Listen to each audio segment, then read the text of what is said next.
किसी गांव में एक संत घर घर जाकर भिक्षा मांग रहे थे। घूमते घूमते संत एक दुकान पर पहुंच गए। दुकानदार से भिक्षा मांगने के लिए संत उसके पास पहुंचे। दुकान में बहुत सारे छोटे बड़े डिब्बे रखे हुए थे। दुकान की सजावट बहुत अच्छी थी। संत उसकी दुकान देखकर बहुत प्रभावित हुए। संत ने दुकानदार से पूछा कि भाई, तुमने इतने सारे डिब्बों में क्या क्या भर रखा है?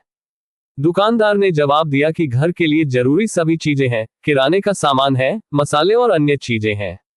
संत ने एक डिब्बे की ओर इशारा करते हुए पूछा कि भाई, उस डिब्बे में क्या है?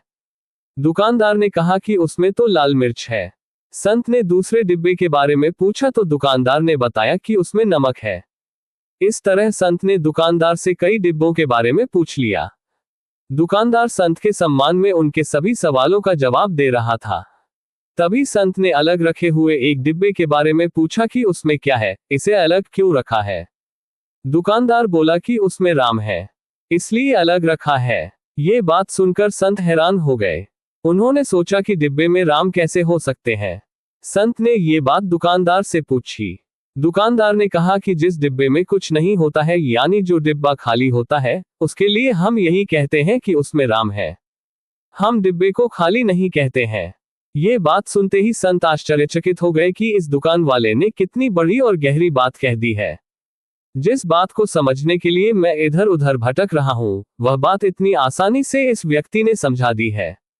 संत ने सोचा कि मैं तो भगवान की कृपा के लिए कब से भक्ति कर रहा हूं, दर दर भटक रहा हूं, लेकिन मैं बात नहीं समझ पा रहा था कि मुझे भगवान की कृपा क्यों नहीं मिल रही है। जब तक मेरे मन में बुराइयां हैं, मेरा मन फालतू बातों से भरा हुआ है, तब तक मुझे भगवान की कृपा नहीं मिल सकती। भक्ति का आनंद लेने के लिए सबसे पहले मुझे मेरे मन को खाली करना होगा, तभी उसमें भगवान आ सकेंगे। प्रसंग का संदेश ये है कि अधिकतर लोगों के मन में गुस्सा, लालच, मोह, घमंड, दूसरों के लिए जलन और गलत विचार जैसी बुराइयां हैं। तब तक हमारा मन भक्ति में लग ही नहीं पाएगा। भक्ति में मन लगाना चाहते हैं तो हमें सबसे पहले इन बुराइयों को खत्म करना होगा। जब मन शांत और पवित्र हो जाएगा तो भक्ति में आनंद भी मिलेगा और भगवान की कृपा भी मिल जाएगी।